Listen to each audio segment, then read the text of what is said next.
cool that there's 10 songs, because that means there's no fat. No fat. No fat. It's not like a Chili Peppers record where I feel I have to fill 79 minutes. I don't know how they do that. Which song on the album was born the easiest?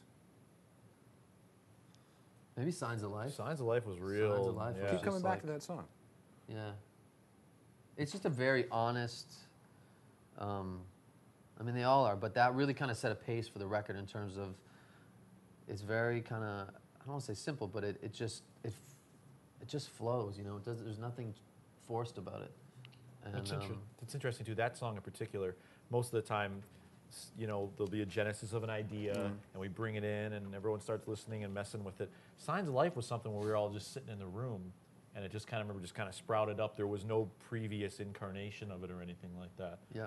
So lyrics were written, everything was written really quickly and done, and I don't know, maybe just because it was done so quickly that we have such an affinity for it. But which was the most difficult? Of which most difficult song? Yeah, I mean, there's usually one or two songs in a record that just don't want to be written. Well, Refuge. Refuge was a song that sounded more like... It started as an acoustic guitar lick. Sounded like a Springsteen song. Then it went to a Springsteen thing, yeah. And then it just didn't feel like, are we going to want to play this in this format every night? We knew there was a good nugget there. Yeah, there was something amazing within that idea, that artistic idea, but it hadn't been mined properly. And so we recorded it one way, and then went back, probably like not even the next session we got together, but a few times later. We just tried a different rhythm to it. You know, Duncan and Jeremy just had something more rolling, and it took on this real organic quality. It was a little stiff before, and it could be one of my favorite songs we've ever recorded. Taggart tells me that Do not believe anything he says. I think he was drunk. It was 10 o'clock, so probably. Yeah. In the morning. He says that the single came together very quickly. Single was recorded in probably like 4 hours. Wow. Yeah. Yeah, I mean, we're at that point now where I think we've been able to kind of decipher what we love about our band in the past records and what we dislike. And once you can make that distinction, you're in a very good place. I think we also feel like we've also made a discovery or had an enlightenment where we're starting to accept that this is actually our career. Like we get to do this for a living. It's not like this was a gift and someone's going to pull it away. You know, and once you're able to kind of come to terms with that, you realize that, okay, we really are going to be playing these songs forever, and we've taken greater care with the types of material and the honesty that's in the music. That's interesting. You've come to terms with the fact that this is your job. Yeah. It's a great job, but it is what is expected of you. There's a certain amount of accountability that comes with it, and like, well, perhaps more than any other kind of job, there's a lot of uncertainty attached to it. Yeah. But I mean, you always, you know, when things kind of happen quickly for us, and you're never mature enough to kind of take stock. I think we're at that point now, or in the last 3 or 4 years, realize that we have an amazing thing. We have a great fan base that we have a connection with, and regardless of what's happening in the music, you know, the business side of stuff, it doesn't affect us because we have what we have, and that's something we want to keep nurturing and kind of, you know, really taking care of. We're able to have a career in the music business where we make music that we care about and love. I have to say that there's probably a lot of other people out there that once they find a formula, you know, that they have to stick to that because they don't have the fan base that we do. They have to be, you know, keep getting on the radio and stuff. And we're lucky that we have a great fan base that we can survive and make music that we care about. Why is it called Burn Burn? Is there a story? It's a Kerouac quote.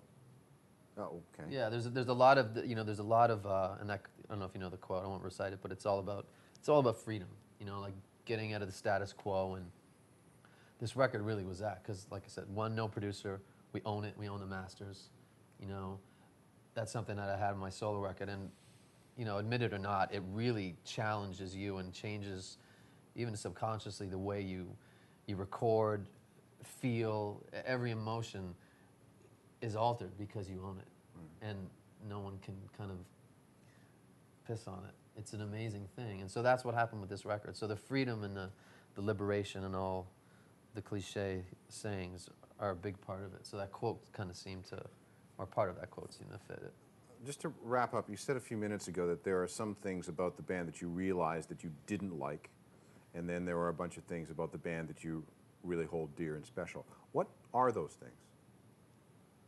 Well, I think, I mean, to be honest, probably one of the most important things is that we've been able to survive everything that we've gone through, all the ups and downs, and just being in a band for 14 odd years. It's been an amazing accomplishment to stay together and feel an even better synergy than when we started now, and feel like now we're just getting our legs and starting to really understand. It's kind of, you know, we've aged well, I think, in terms of as artists. I'm lost again. What are you glad? What will you never revisit again?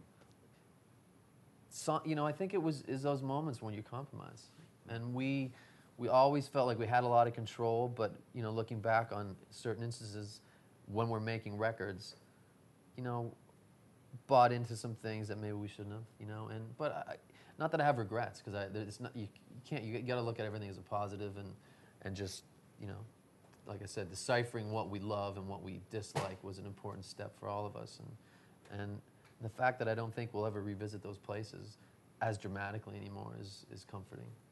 Thank you for bringing back Saul Fox. It's not Saul. Well, it's... I know. It is for me, too. Okay, it's Saul. It is. It's Saul. It's just, it makes something whole. Yeah. And it's a nice way to continue forward. Yeah, definitely.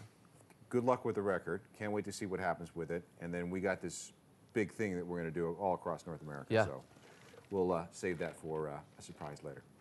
Okay, thanks, guys. Awesome. Thank you. Man. Thanks, Alan. Hey, thanks.